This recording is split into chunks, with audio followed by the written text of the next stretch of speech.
Question है, तीन व्यक्ति एक्स वाई और जेड ने 13:20:15 के अनुपात में अपने हिस्से के साथ एक व्यवसाय शुरू किया। ठीक है, उनके द्वारा निवेश किए गए अमाउंट का अनुपात क्या है, 13:20:15 है। ठीक है, एक्स वाई जेड के।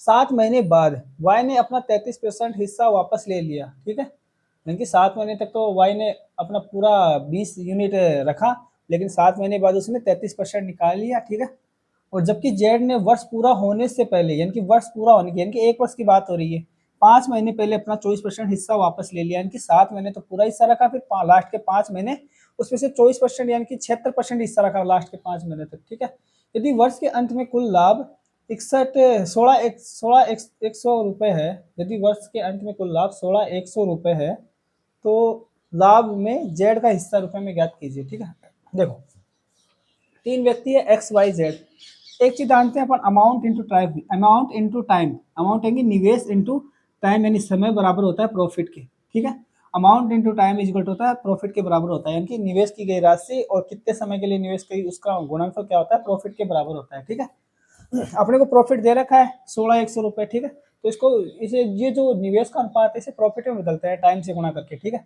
देखो एक्स ने कितना निवेश किया था, 13 यूनिट। ठीक है, तो ये 13 यूनिट हो गई। ठीक है, और वाई ने कितना यूनिट निवेश किया था,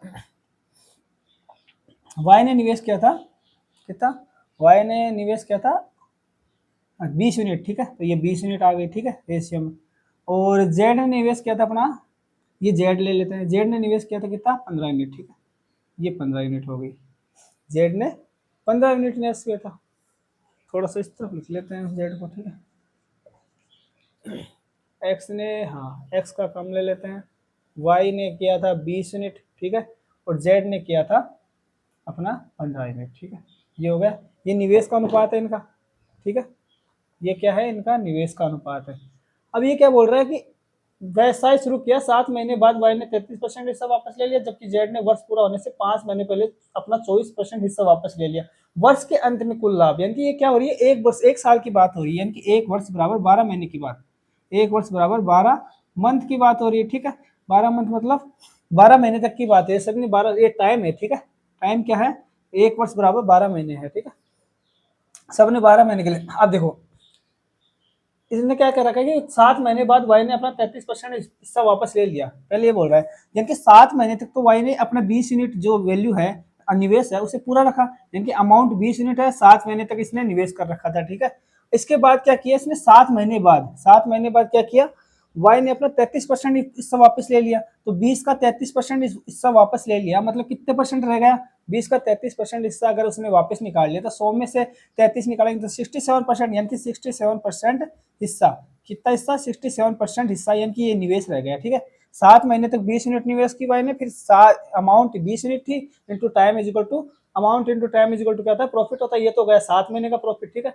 इसके बाद आगे के जो 5 महीने और बच गए उसके लिए क्या करेंगे, इसने बोला है लास्ट 7 में से 5, 7 महीने के लिए बाद की बात कर रहा है, क्योंकि 12 वर्ष में से 7 महीने निकालना, लास्ट के 5 महीने, लास्ट के 5 महीने के लिए क्या करता है, वाई ने अपना 33% हिस्सा वापस ले लिया, यानी कि 20 का टोटल कितनी थी निवेश, 20 थी, उसके 33% वापस ले लिया, मतलब 67% जो हिस्सा था वो बचा रहा, वो लगा रहा निवेश में, कितना लगा, अगर 33% हिस्सा वापस ले लिया तो 67% हिस्सा उसने लगा रखा था। ठीक है, 20 का 67% कर दिया, ये तो हो गया निवेश इंटू टाइम, कितने समय के लिए, टोटल टाइम 12 मंथ का था, 7 महीने के लिए निवेश कर दिया। ठीक है, 7 महीने के बाद ये जो बचा हुआ हिस्सा है 33% हिस्सा निकालने के बाद ये लगा रहा, 7 महीने के बाद, यानी कि 12 में से 7 गए तो लास्ट के 5 महीने, मतलब लास्ट के 5 महीने तक टोटल निवेश का 67% लगा रहा है, कितने अमाउंट ये है। ठीक है, निवेश अनुपात 33% निकालने के बाद 67% बच गया, अमाउंट ये हो गया, निवेश ये हो गया, और टाइम कितना है 5 महीने के लिए, क्योंकि एक साल की बात कर रहा है, 7 महीने बाद मतलब कितने बच गए, 7 महीने, 12 में से 7 महीने गए तो कितने बच गए, लास्ट के 5 महीने तक ये निवेश रहा। ठीक है, ये 5 हो गया।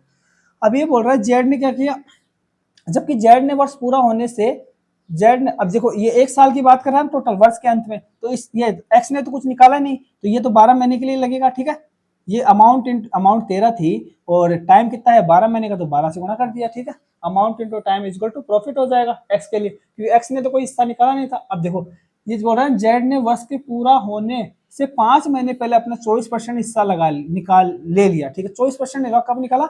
वर्ष पूरा होने के, यानी 12 महीने पूरा होने के पहले 5 महीने पहले, मतलब 7 वर्ष तक। तो 12 में से 5 गया तो कितने बच गए? 7, यानी कि 7 वर्ष तक तो उसने पूरा जो 15 यूनिट थी वो वैल्यू निवेश कर रखी थी, यानी कि अमाउंट इनटू टाइम। अमाउंट 15 है, टाइम कितना? 7 यूनिट, 7 मंथ, ठीक है। अमाउंट कितना है? 15 यूनिट, और टाइम कितना है? 7 महीने तक। 7 महीने तक तो उसने छेड़ा ही नहीं, मतलब पूरा जो 15 निवेश था उसे निवेश रखा, यानी कि amount into time is equal to, ये हो गया प्रॉफिट। अब प्लस का चिन्ह लगा लेंगे। अब क्या बोल रहा है कि 5 महीने पहले, वर्ष पूरा होने के 5 महीने पहले, ये वर्ष पूरा होने के अगर 5 महीने पहले, मतलब लास्ट की कितना समय? 5 महीने के लिए 7 महीने तो निवेश कर रखा था उस सेम राशि को, और 24% हिस्सा वापस ले लिया। 24% किसका हिस्सा लिया? 15 यूनिट का। निवेश तो 15 ही था, उसका 24% हिस्सा वापस ले लिया, मतलब 76% हिस्सा लगा रहा।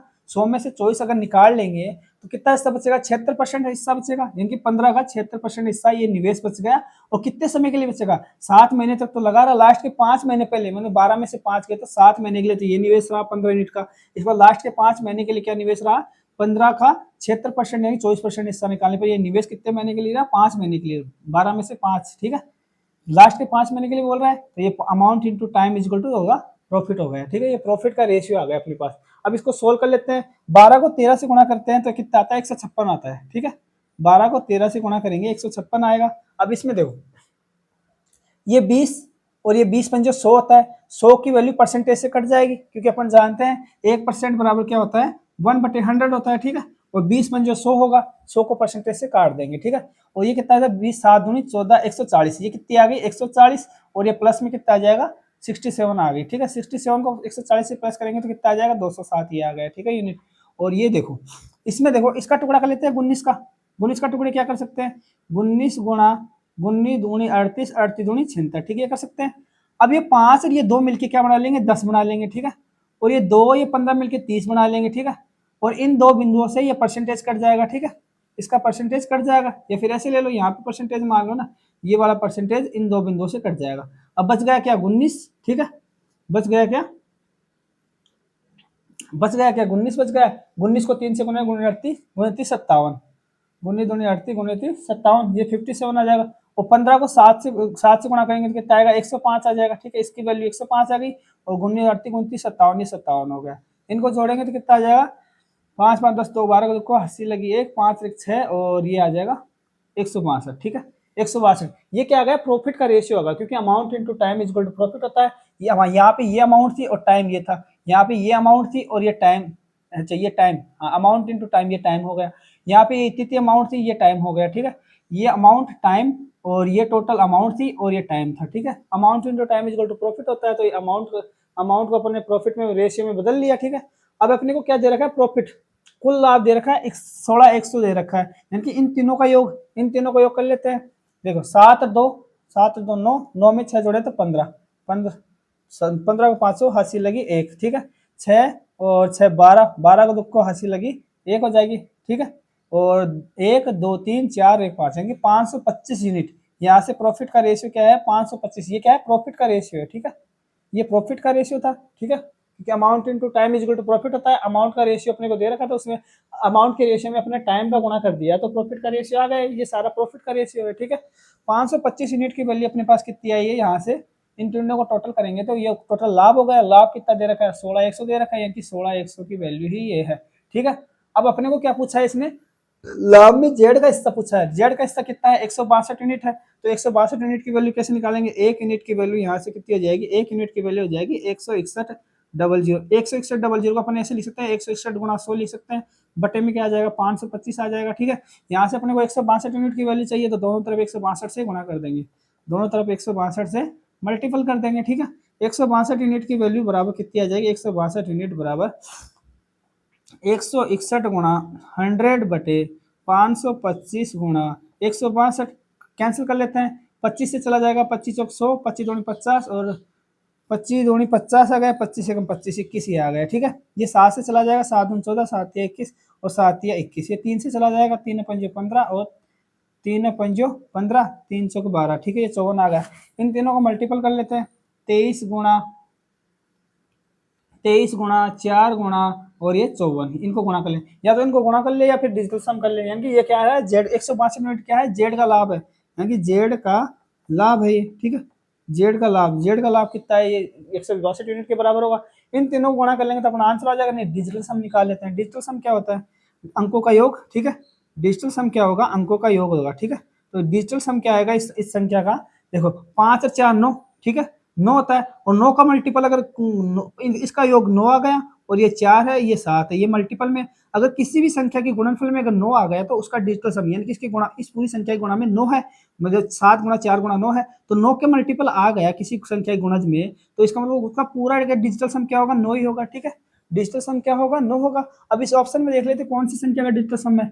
देखो 9 का मतलब होता है 0, तो इसको तो देखना नहीं है। इन अंकों को जोड़ेंगे, 6 4 10, 10 10 और 8 18, 18 18 और 18 को अपन जोड़ेंगे तो क्या आएगा, डिजिटल सम 9 आएगा इसका, तो ठीक है।